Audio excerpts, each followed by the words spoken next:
Okay, I think we're ready. All right.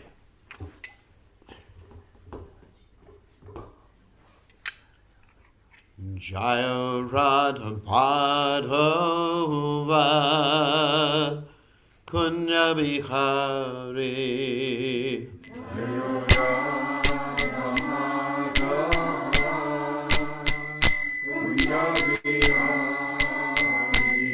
Jaya Radha Madhava Kunya Bihari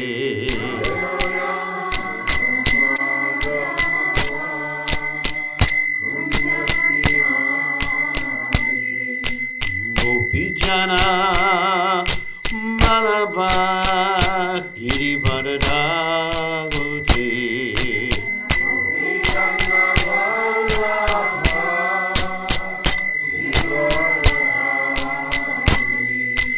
Gopijana Malaba Girivardha Gote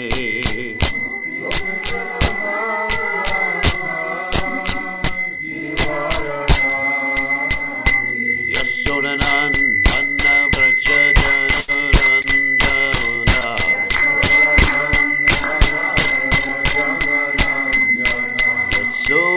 Yasodanandana Vrajajanarandana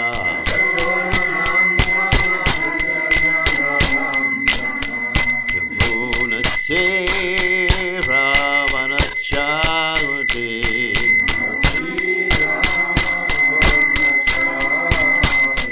Yamuna Tera Vanachale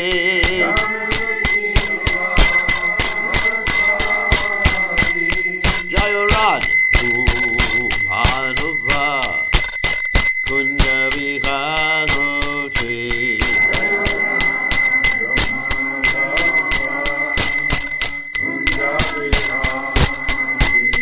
Jayarad Madhava Kunya Bihari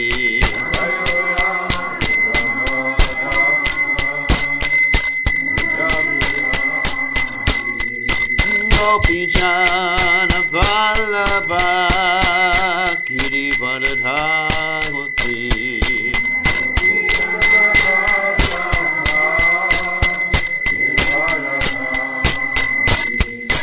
Gopijana Vallabha Girivardha Gote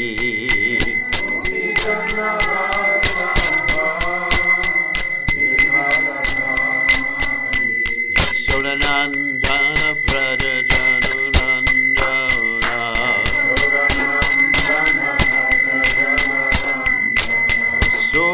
Sodanandana Vrajajanarandana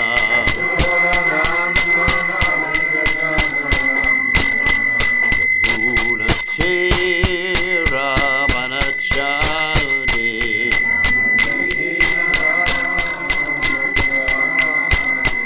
Yamuna Tera Vanachale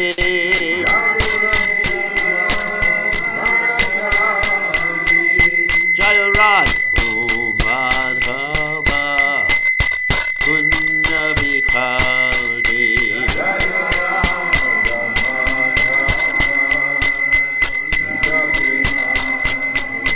Jayarad Madhava Kunya Bihari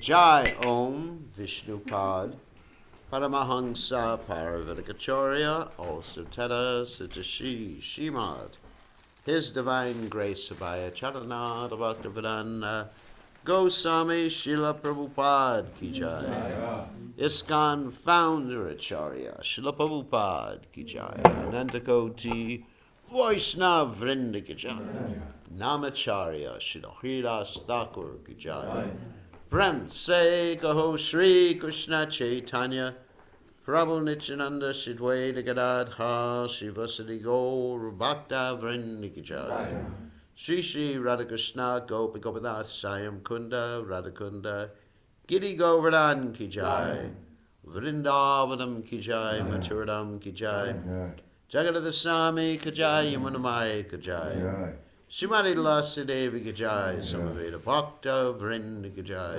Gaur Premananda All glory is the assembled devotees. All glory is the assembled devotees. All glory is the assembled devotees. All glory is to Shri Guru and Gauranga Srila Prabhupada Ki Jai Nama Om Vishnu Padaya Krishna Pristaya Budale Srimati Bhaktivedanta Swamini Namani Namaste Saraswati Devi Gauravani Pachani Nivashesha Shunyavadi Paschatya Deja Tarane. Okay. Can I? Yeah, thank you. Dankeschön. So, so today we're reading, I believe, from the Srimad Bhagavatam, 7th canto, 5th chapter, text 42, right? Do we have that somewhere up there? Or? Yeah. Okay. Om Namo Bhagavate Vasudevaya.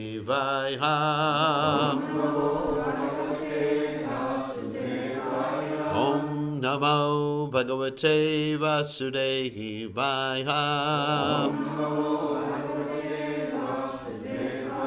Om Namo Bhagavate Vasudevaya.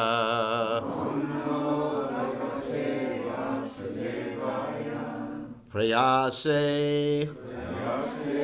Vahate Tasmin Daityendraha Parishankitaha Jakara Tad Vadopayan Nirbandena Yudhisthira Prayase Pahate Tasmin Daityendra Parishankitaha Jakara Tadvathopayan Nirbandena Yudhisthira Prayase Pahate Tasmin Daityendra Parishankitaka Jakara Tadvadhopayan Nirbandena Yudhisthira Pahase Pahate Tasmin Daityendra Parishankitaka Jakara Tadvadhopayan Nirbandena Yudhisthira. Okay. Prayase Pahate Tasmin Daityendra Parishankitaha Jakara Tadvadhopayan Nirbandena Yudhisthira. Prayase Pahate Tasmin Daityendra Parishankitaha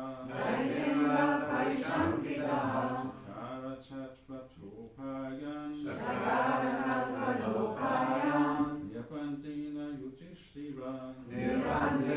Yudhisthira. Ladies? Prayase Pahate Tasmin Daityendra Parishankitaha Jakara Tadvadhopayan Nirbandena Yudhisthira. Prayase Pahate Tasmin Daityendra Parishankitaha Jakara Tadvadhopayan Nirbandena Yudhisthira.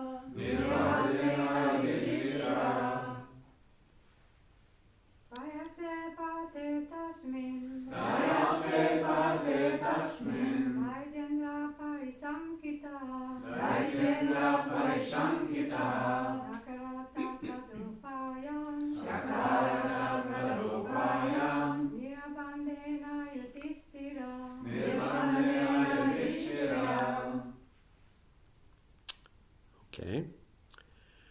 Prayase, when the endeavor.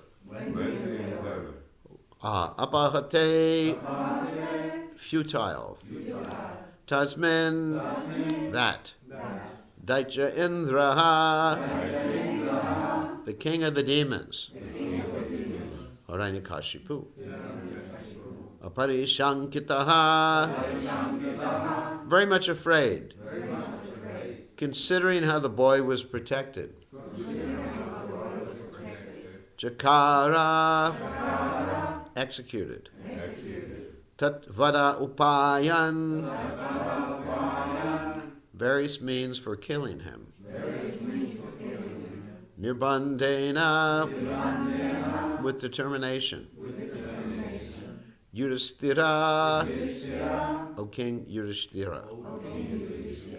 So translation, my dear King Yudhishthira, when all the attempts of the demons to kill Prahlad Maharaj were futile, the king of the demons, Hiranyakashipu, being most fearful, began contriving other means to kill him. So you can repeat, my dear King Yudhishthira, when all the attempts of the demons to kill Prahlad Maharaj were futile, the king of the demons, Hiranyakashipu, being most fearful, began contriving other means to kill him. So there's no purport to this text, so we're just going to read until we have a purport by Prabhupada. So text 43 to 44. Diggajar danda shukendrayar abichara vapatanahaye ayabi sanirodascha garadhanera bojanahaye imavavagni salilai parvata pramanarapi nashashaka yadahantum apapam asurasutam chintam dirgattamam raptas tadkartum nabhyapadyata. Okay. So translation, Hiranyakashipu could not kill his son by throwing him beneath the feet of big elephants, throwing him among huge fearful snakes, employing destructive spells, hurling him from the top of a hill, conjuring up illusory tricks, administering poison, starving him, exposing him to severe cold, winds, fire, and water, or throwing heavy stones to crush him. When Hiranyakashipu found that he could not in any way harm Prahlad, who was completely sinless, he was in great anxiety about what to do next. And the next text says there's no purport there. Eshame bhavyasa dukto vadopayas janir mitaha taistar drohara saddharmar mukta srinoiva tejasa. Hiranyakashipu thought, I have used many ill names in chastising this boy Prahlad, and had devised many means of killing him, but despite all my endeavors he could not be killed.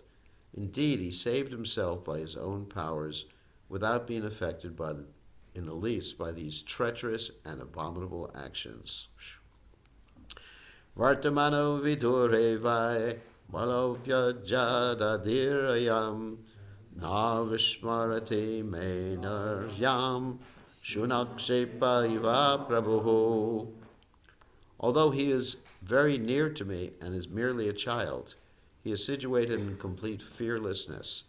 He resembles a dog's curved tail, which can never be straightened because he never forgets my misbehavior and his connection with his master, Lord Vishnu. And purport by His Divine Grace, Srila Prabhupada. Srila Prabhupada Ki Jai. The word shunaha means of a dog and shepa means tail. The example is ordinary. However, one may try to straighten a dog's tail. It is never straight but always curved. Shunashepa is also the name of the second son of Ajigartha.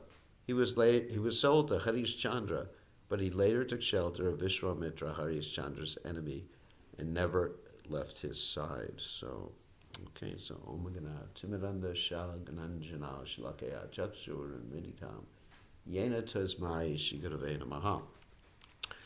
So the topic being discussed here, apart from the qualities of a demon like Hiranyakashipu, who is the ultimate child abuser, the quality being discussed here is the fearlessness of Prahlad Maharaj. Actually, I'll tell you an interesting story about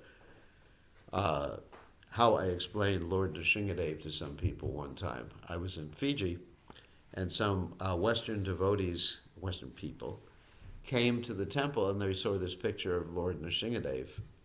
And it was the picture of Ugra Nrsinga, where he was tearing out the intestines of Hiranyakashipu.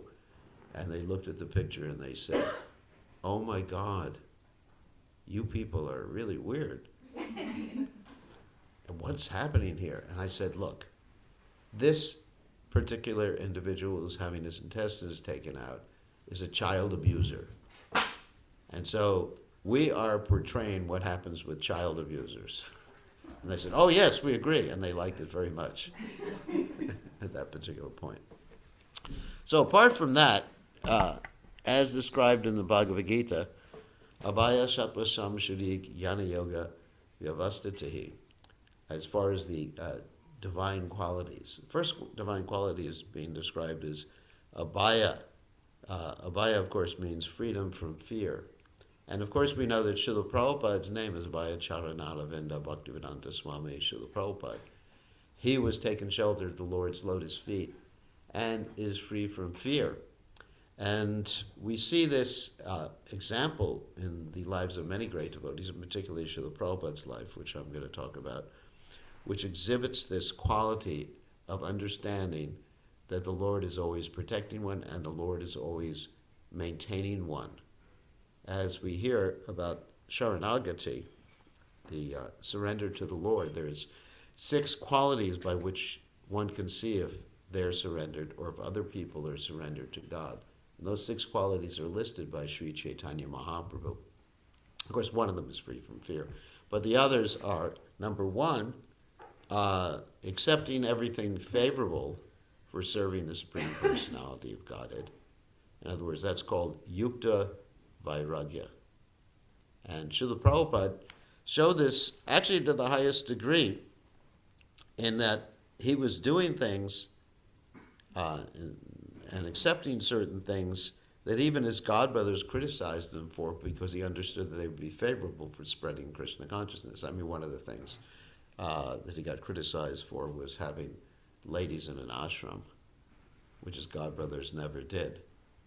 And also giving the Brahma Gayatri and the Gayatri mantras to the ladies. Actually, this is one of the discussions going on in the GBC right now, where there are some Vaishnavas, even who are followers of Srila Prabhupada, who are advocating not giving Gayatri mantras to people who work a job on the outside, or not giving Gayatri mantras to ladies who have different, females, because they have a certain type of body.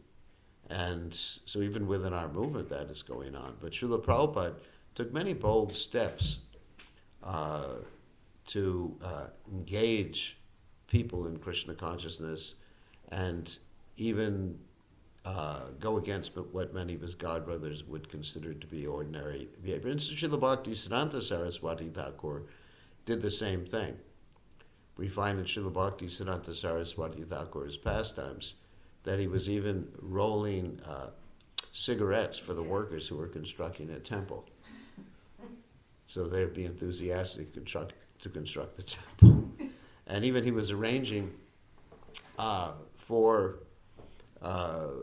meat to be served. So there were some British people who were coming to Mayapur, and he was arranging for them to have meat if they wanted to have it.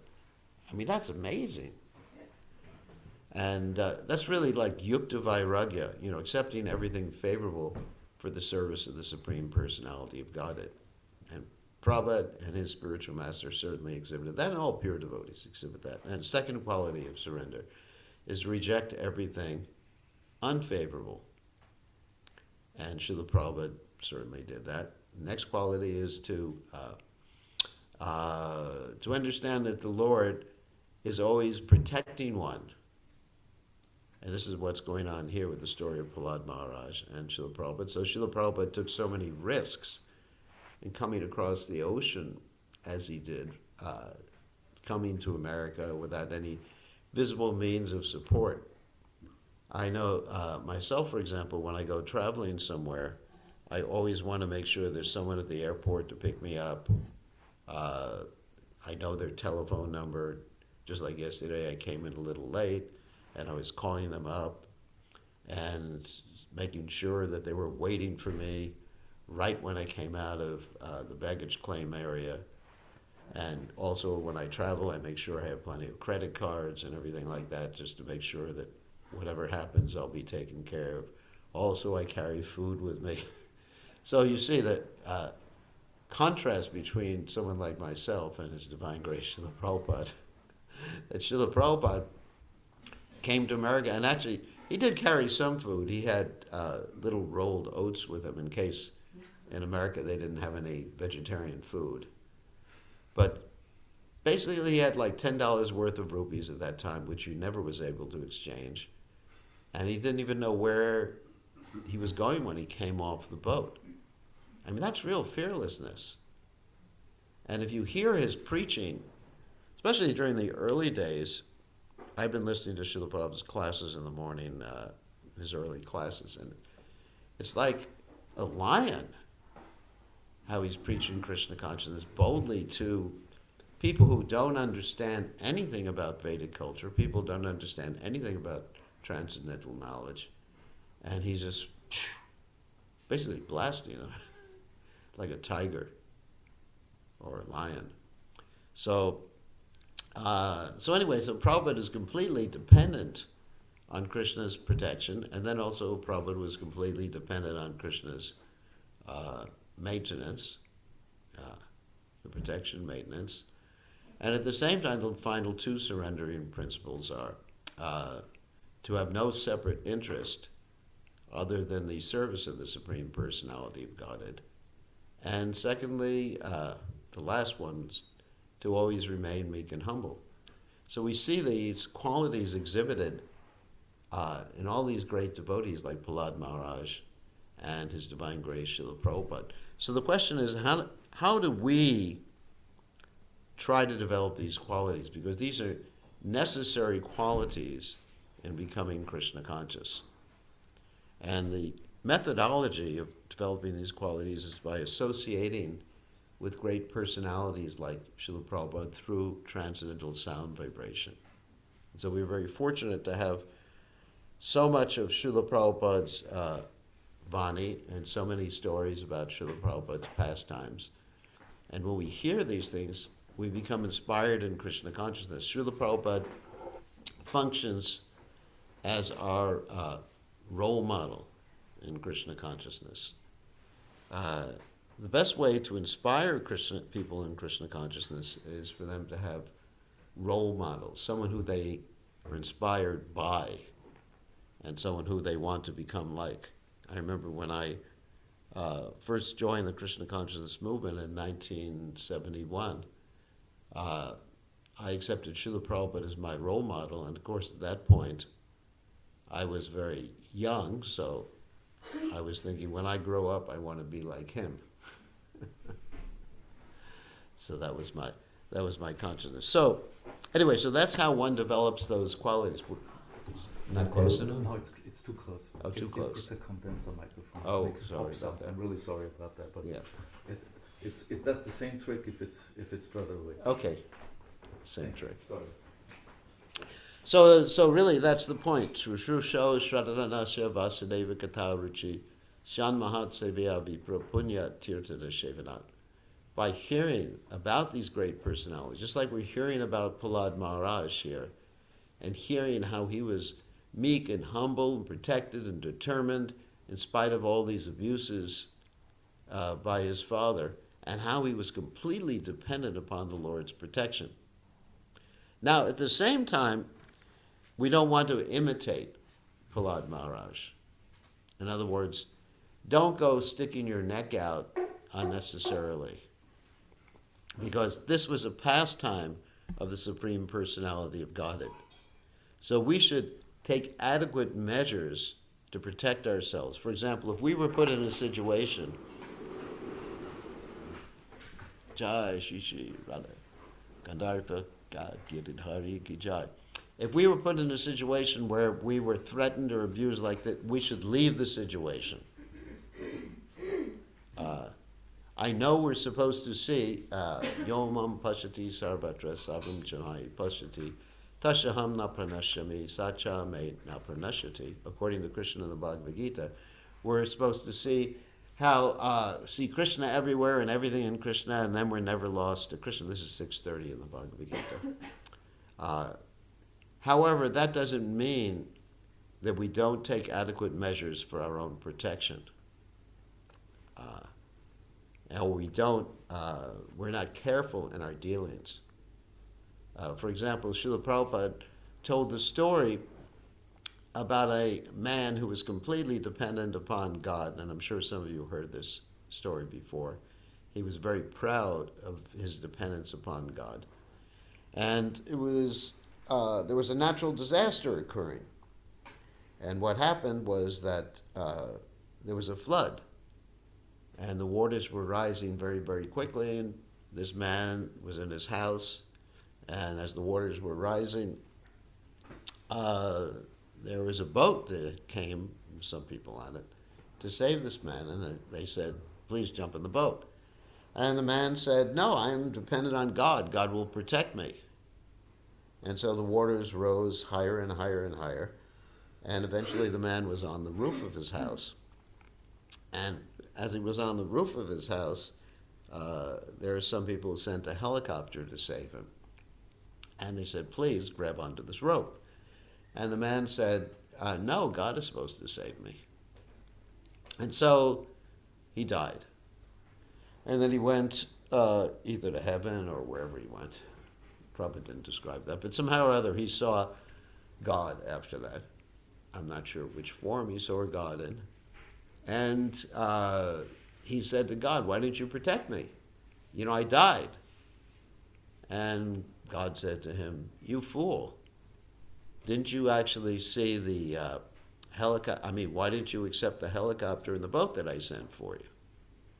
So really we can't blame God for everything, or we can't blame God for our own failure to protect ourselves. For example, when we're driving, I remember one day I was driving with a devotee and he refused to put his seatbelt on. And he said, Krishna will protect me. And I said, well, Krishna's protecting you by giving you a seatbelt. So, yes, we see Krishna in everything and everywhere, but also we can act foolishly. And we are responsible for our own foolish actions. Just like another example is that once, many years ago, there was an automobile accident because devotees, a typical way that devotees die in automobile accidents or have automobile accidents is they fall asleep while driving. That's in the early days of the movement where we were all forced to get by on 5 hours of sleep or less. It's not like that now. So they said to Prabhupada, devotees actually passed away, and they said to Prabhupada it was Krishna's mercy. And Prabhupada said, no, it wasn't Krishna's mercy, it was your foolishness, or their foolishness. So really, yes, we see Krishna behind everything and see Krishna in everything. However, we are certainly responsible for whatever we do, one way or the other. So it's actually an extremely important point. And so don't start sticking your neck out unnecessarily and expect Krishna to give you protection. Of course, sometimes Krishna's protection is such that he smashes you. That's also protection, as Krishna says in the Bhagavatam. Yashaham anugrinami harishe tadhanam shanai. Sometimes for those who I especially favor, he says, it doesn't say sometimes, but he says, for those who I especially favor, I take away things, or I put them in difficult situations. Like you see the situation that well, let me continue the translation of that verse. I take away everything, so they're simply their friends and relatives reject them, and then all they're left to do is surrender to me, Krishna says. So, and then we see the lives of great devotees who are put into difficulties, and you're just wondering, where is Krishna, like Queen Kunti? And Queen Kunti, of course, is asking for more and more trouble, more and more difficulty.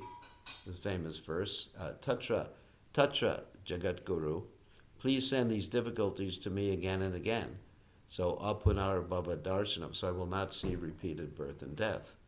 So the difficulties in this material world will come. But actually, Prabhupada instructed us not to pray for more difficulties.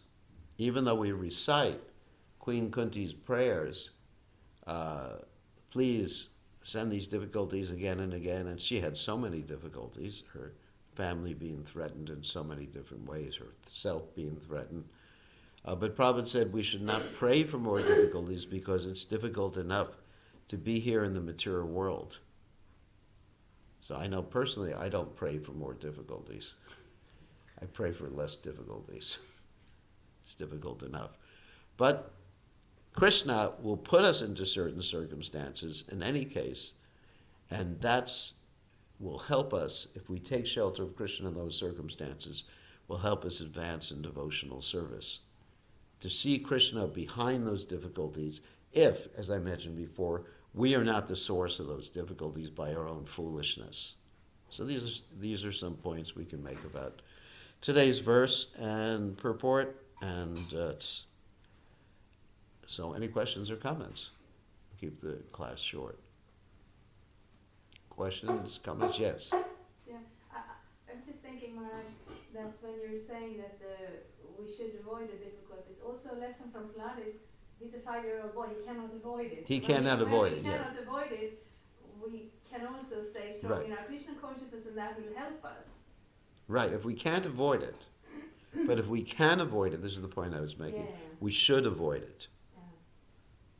We should avoid it. If we can get out of the situation, we are not masochists. I don't know if you know what a masochist is. Masochist is someone who likes to be tortured. And then, somehow or other we'll feel good about ourselves because I'm being tortured for Krishna. That's false ego. So we should, as far as possible, we should take care of this body. I know Prabhupada many times remarked about the devotees, how they weren't taking care of their body. Sometimes devotees would be sneezing or coughing, and Prabhupada would say, why don't they dress more warmly? You should get them coats. So it's important to take care of this body, because this body belongs to Krishna. Manasa Deha Geha Yokishamor Arpilam Tuyapati Nandakashore. This body, our mind, everything belongs to Krishna. Nothing belongs to us. So it's not it's not our right to put this body or to put ourselves into a dangerous situation, unless it's absolutely required. In Prabhupada's case, it was absolutely required in order to spread the Krishna consciousness movement. But yes, if we find ourselves in a situation due to no fault of ourselves where we're put into difficulty, either physical difficulty or emotional difficulty, then we see Krishna behind it. But if we have put ourselves into a situation, don't blame Krishna. That was the point I was making.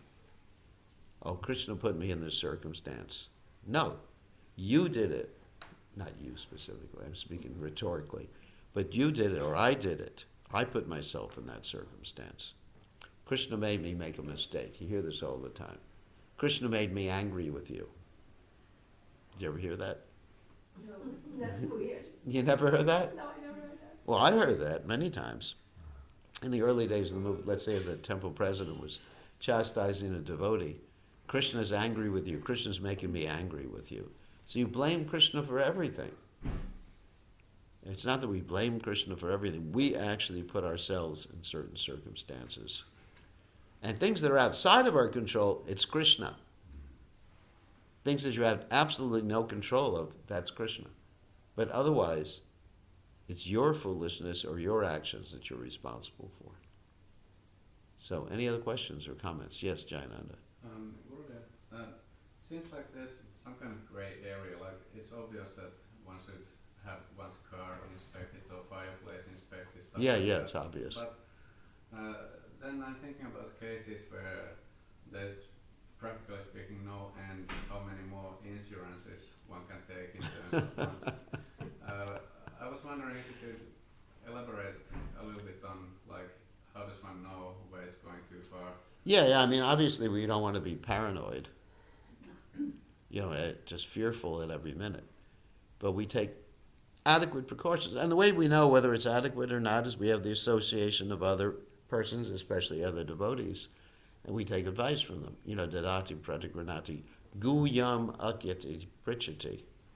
You reveal your mind in confidence to those who you trust, and they can help you, give you advice. Use your common sense, like Prabhupada said. Prabhupada said, if you use your common sense, if you don't have common sense, then ask someone else who has common sense. But you can't go overboard. I mean, obviously, take an insurance, and basically, if I was to every time get in a car, put a helmet on. I do that in India. When I'm on the road between Delhi and Vrindavan, I actually do wear a helmet because it's so dangerous, and so many devotees have gotten concussions. That is true, but not normally. When I was in the car with you yesterday, I did not wear a helmet or body armor. So this is common sense. It's just common sense. But we have to protect this body. And that means not only protection in terms of, from attack or from a car accident or whatever, but also proper diet. It's very important to follow a proper diet, not simply eat something that would, like, I often joke that sometimes if we eat too much prasadam, we're going to go back to Godhead sooner, or that sometimes we feed devotees a certain way so that they'll go back to Godhead sooner. Just so we adjust our eating, we adjust our lifestyle in such a way to keep the body fit for serving Krishna. I mean, how many hours a day did Prabhupada have a massage for? It was actually several hours a day on some days. You read Shruta Kirti's memories of Srila Prabhupada, and you'll see that Prabhupada, before he took lunch prasadam, he had a long massage. Before he took rest at night, he had a long massage. So he was taking care of the body. He didn't just say, if I'm supposed to be sick, I'm going to be sick. Prabhupada followed very carefully a different regimen in order to keep his health together. So, yes?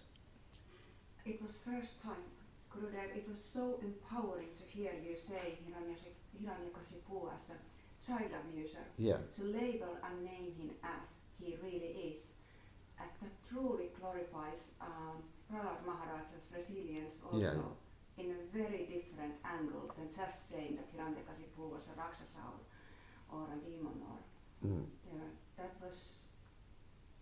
So you like that? I feel like I get into the other side of the whole story and the whole way of seeing Narasimhandev's protection. How did you come to this? How did I come to the conclusion? By explaining to the people from England how to understand the picture of Lord Nrsimhadev. That should be used more. That would heal so much. Good. Thank you for that. Thank you for that. And also we have to protect our children. We don't wait for Lord Nrsimhadev to appear to protect the children in the Krishna consciousness movement. So it's very, very important. So any other questions or comments? question? Everyone's quiet. How Yes. do we protect them? How do we protect the children in the movement? Well, we have system. From child abuse. How do we protect them? Well, we have a different organizations within ISKCON, like the Child Protection Team, the Child Protection Organization, and every temple is supposed to set up something. There's supposed to be a list of child abusers because, as we know, sometimes people who are child abusers tend to want to join, like the Boy Scouts or organizations where there are a lot of children around. So we have to maintain a list. There's many different procedures that ISKCON has right now for protecting the children. But basically, we should have a zero tolerance policy in regard to child abuse. If anyone has done that, then they don't belong in our society. And we report it to the police and everything. I mean, there's all sorts of strictures and rules that we have in place in ISKCON in regard to child abuse. Yeah. Project? I'm not sure exactly what my question is, but I've been thinking about it for a while with the foolishness and putting yourself into foolish situations, but still trying to remain Krishna conscious regardless of your own mistakes. How do you see Krishna in everything on top of your foolishness? That's a good question. First of all, take responsibility for your own foolishness, and then see that Krishna is giving you that particular reaction, or you're suffering that particular reaction for your own foolishness, and should make you humble enough to understand that basically you should not do that again. We learn from our mistakes.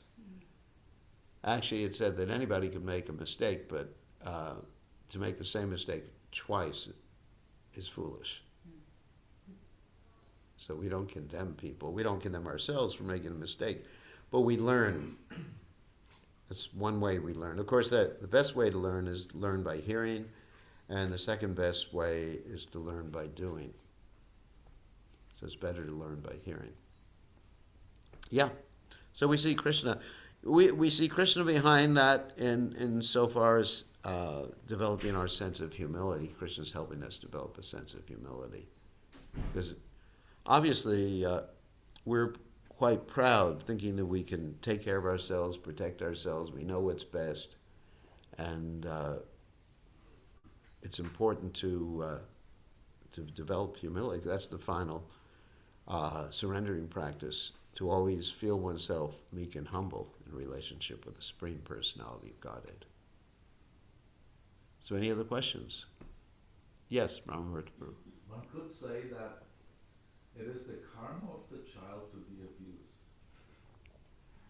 Have you heard that argument? I have heard that argument before, and for me to say that would be extremely heavy.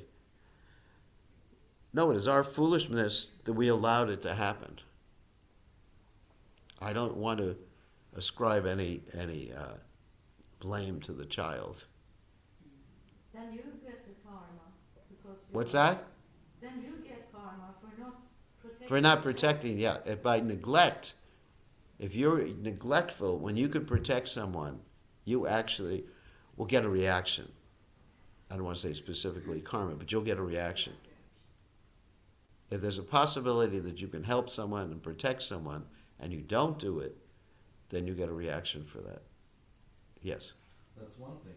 But is it possible that an abuser is so powerful, so psychopathic, Yeah. so devoid of any empathy or any good qualities, that he or she can, how should I say, break through that barrier of karma? Break through the barrier of Yes. karma? If it's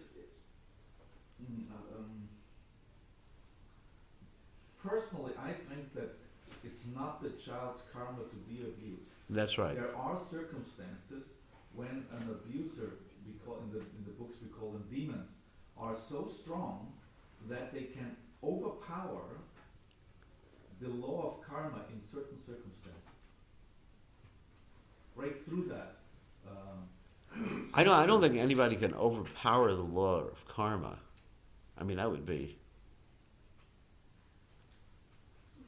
I don't think we have the. I don't think anybody has the power to overpower the law of karma.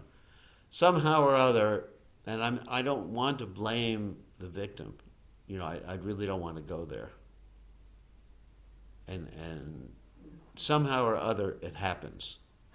But there's no question of Krishna's material energy, Daiva Yesha Gunamaya Mama Maya Duratya, is impossible to overcome, and you certainly can't overpower karma. Krishna is the witness in your heart. Yeah. But we do have some ability to act utilizing our free will. Sariputta Prabhu wrote that there are glitches in the system sometimes. He says, for example, a deja vu experience is a glitch in the source code or in the software. So he's talking about the simulation hypothesis, basically. I don't think that Krishna writes software with bugs in it. He didn't write it. He empowers others to write it. That's an interesting point. I have to think about that. You've given me some food for thought. But I definitely will not go to blaming the victim in a particular case like that. Yeah, I just definitely won't go there. I can't go there. It's wrong. It's wrong. Yeah. It's wrong. So we should take a strong stand with abusers. And Hiranyakashipu is definitely an abuser, and Krishna took a strong stand. Yeah. Yes, according to what is going on right now, Krishna says no one, nowhere, is able to overcome the laws of nature. Yeah. And according to what he's saying, right now what is going on there, probably he has the power to overcome the laws of nature. But I don't agree with that. And Who has the power? I understand your point. So that's an interesting point. I did not understand the point. What? He was saying that no one has the power to overcome the laws of nature, but Brahma Muhurta Prabhu was making a subtle point about the glitch being in the software that was written by Lord Brahma. So that's a little. To a great extent, yeah. Yeah, that was the point. So that it's an interesting philosophical point. It's something that we probably don't have time to talk about in class. Yes. To go off of that point, it's very interesting because as we've heard from previous verses and purports, Hiranyakashipu, he was so powerful, and in a sense he emitted this, in a sense, manipulative aura that people, the entire universe, except for three personalities, Brahma, Vishnu, and Shiva, they all had to, in a sense, play along. Even Narada Muni, such an incredible personality, had to play along to, in a sense, keep peace and not, interfere too much with his intense, overpowering nature. So it's an interesting idea that he could maybe even, I'm not entirely sure where karma is as a personal, obviously personal. I mean, in this particular case, it is a pastime of the Lord. And Prahlad Maharaj is a pure devotee. I mean, looking at it from a different angle, Prahlad Maharaj is a pure devotee. Hiranyakashipu is a devotee. Hiranyaksha is a devotee. Shishupal, Nandavakra, Ravana, Kumbhakarna are devotees. So if you look at it from a different angle, it's the Lord's pastime to show how he protects his devotees and to show the qualities of his devotee of being fearless in each and every circumstance. Like, Prabhupada was asked one time, why does Krishna make it so difficult for the devotee, especially, let's say, for someone like Prabhupada coming to the West, before that he was gored by a bull, heart attacks on the boat coming up. Why does Krishna make it so difficult? And Prabhupada said, because without difficulty, where's the chance for glorious victory? So, Prahlad Maharaj, in this specific case, was put into that difficulty, and of course he was never harmed too. Don't try that at home. Don't try throwing someone off a cliff. Don't try putting someone in a pit of serpents. But Prahlad Maharaj was glorified by this particular pastime.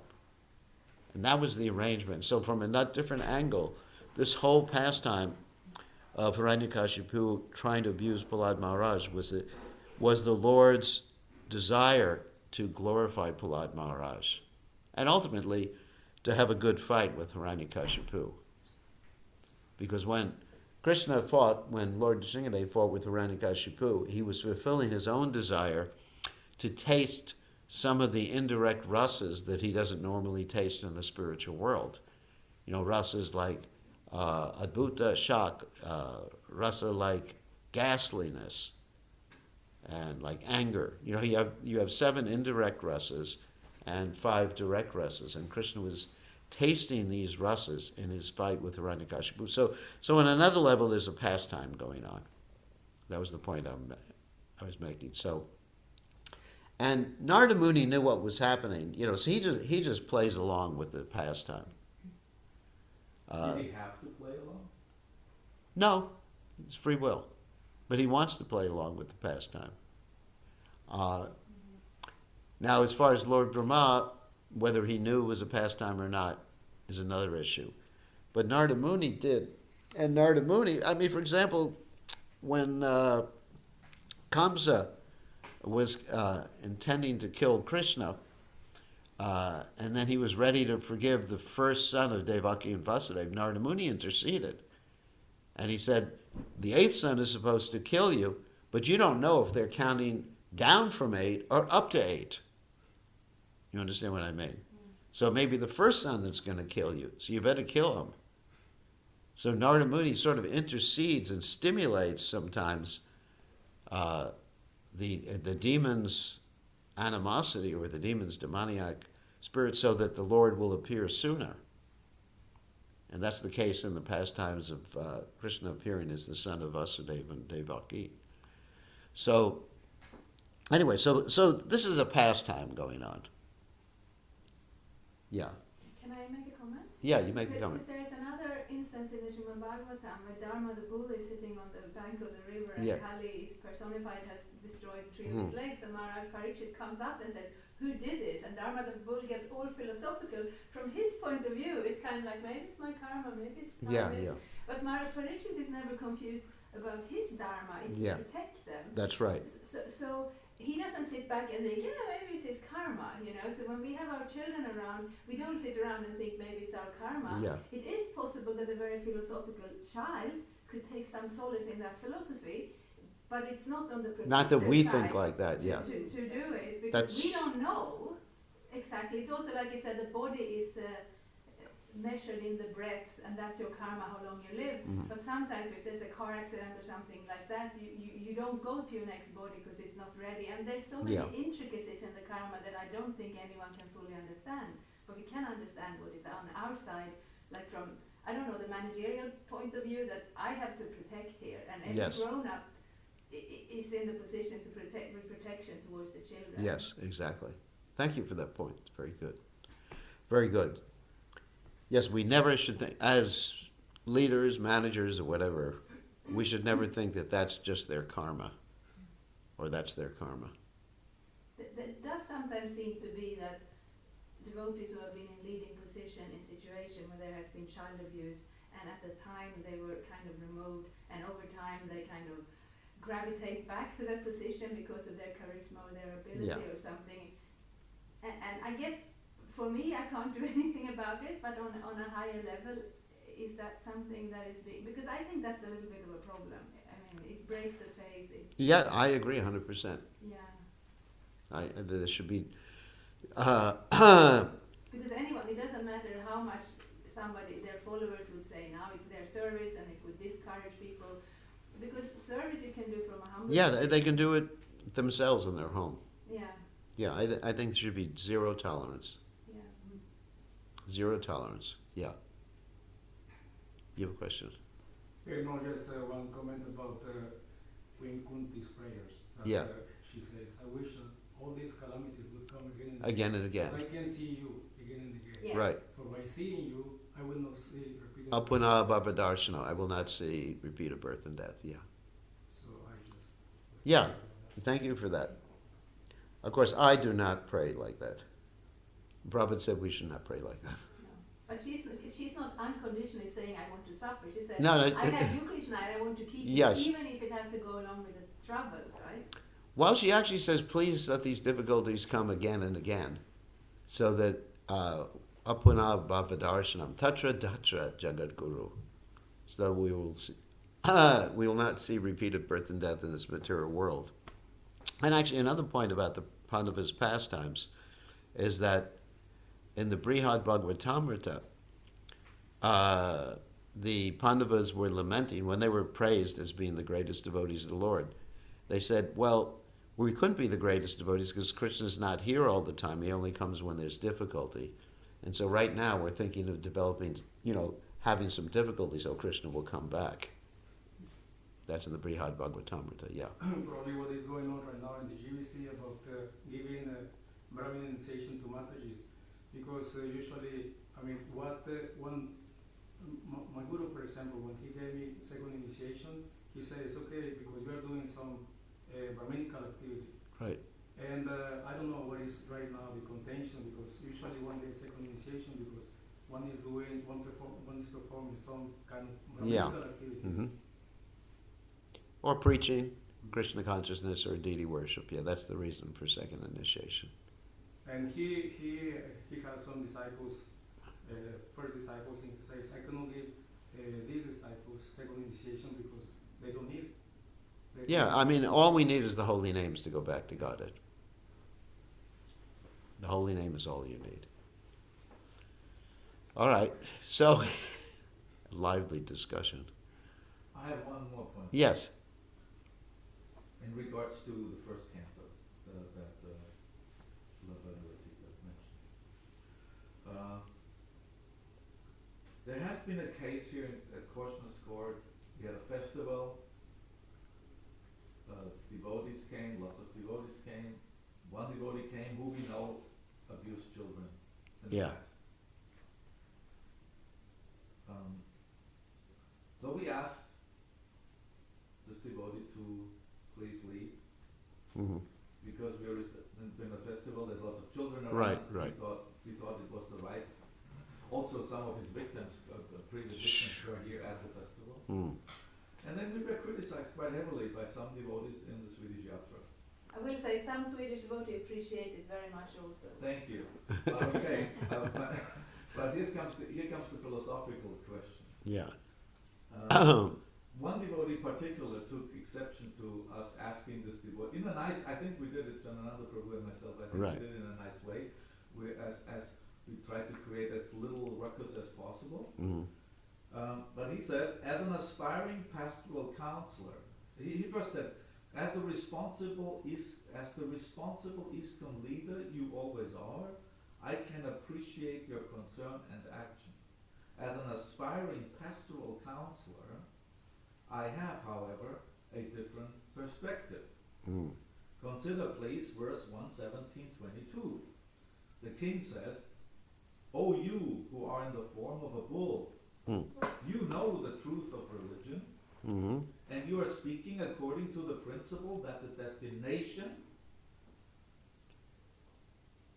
intended for the perpetrator of irreligious acts is also intended for one who identifies the perpetrator. So That's an interesting verse, yeah. Yeah. isn't it? Yeah, it's a very interesting verse. But however, the way that I would look at it is that we're not considering the perpetrator our enemy. Right. We are interested in protecting the child. I'm looking at it from that perspective. It's not that you hate. See, the way I would take it is that we should not hate someone who is a perpetrator. We should try to help them in whatever we can with the conception of protecting the children at the same time. Protection is the prime. Protection is the primary point, not hating the person, not pinning, not persecuting them. So in justice, there's two theories. And one is called Retributive Justice, and the other one is called Restorative Justice. What was this? There's two theories of justice that we're going to talk about right now. One is called retributive, and the other one is called restorative. So retributive justice is generally what you see, that you want to make someone suffer, or the government or whatever wants to make someone suffer for what they did. Oh, retribution. Yeah, retribution. Okay. And restorative justice is that we want to bring that person to the right frame of consciousness, to restore them as an honest citizen if they happen to be a criminal. So we are interested, let's say X is a child, committed child abuse. And so we're interested in helping them rectify themselves, and we're not thinking they're eternally a child abuser. At the same time, we have to take all precautions against them doing recidivism, against them doing the same thing again. Good point. So we're not hating. There's no retribution. There's no retribution. So the point is that Dharma the Bull, he was asked about retribution. He didn't want that. He didn't want Kali to suffer just for the sake of suffering. Right. And that, if you think like that, you're just as culpable as the person who has done the deed. Does that make sense? Makes sense. Because he didn't, if we hate someone, actually a devotee, was that, Yastu Sarvani Bhutani Atmaneva Nupashati Sarva Bhuteshan Chatmanam Tatovanu Bhikigupshite. We don't hate anybody. That's Isopanishad, yeah. One who sees everyone as part and parcel of Krishna doesn't hate anyone or anything. So, if someone has done a dastardly deed, that's an interesting expression, dastardly deed, we don't hate them for it, but we take precautions so they don't do it again, and we try to put them in a situation where they come to the right frame of consciousness. But if they've done something like child abuse before, we're super protective of the child. The child's protection takes first priority. And Parikshit Maharaj took it in that way too. Yes. He didn't hate Kali. He actually gave Kali opportunity, because Kali surrendered to him. And he said, Kali, you can go to 4 places, meat eating, intoxication, gambling, illicit sex, and you can also, wherever there is hoarding of gold for illicit purposes. So he actually was giving shelter to Kali, but he wanted to rectify Kali. So I think that's the important point. If we hate someone, then we're just as culpable or guilty. So, yes. Would you allow me to add one little detail about how to protect the child? Mm-hmm. It starts with usually with believing the child, because very often the perpetrator is in the position, in the authoritative position even to the parents. So believing the child when the child comes with her or his story, he or she doesn't have the right word. Right. He or she doesn't know the word perpetrator or abuse or anything like that.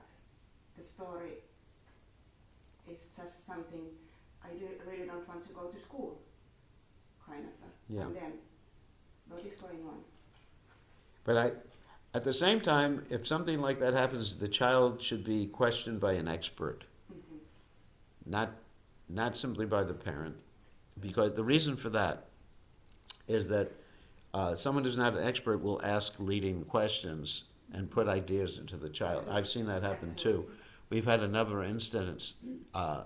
There was, in the United States, there was one kindergarten that was closed down because the questioners put ideas into the children's, they have to be open-ended questions. So someone has to be really expert in dealing with something like child abuse. It can't be dealt with by an amateur. So if the parent suspects something, then you call an expert to question the child. Yeah. Yeah. I also will say in response to the situation that there's a risk of being the person putting their foot down.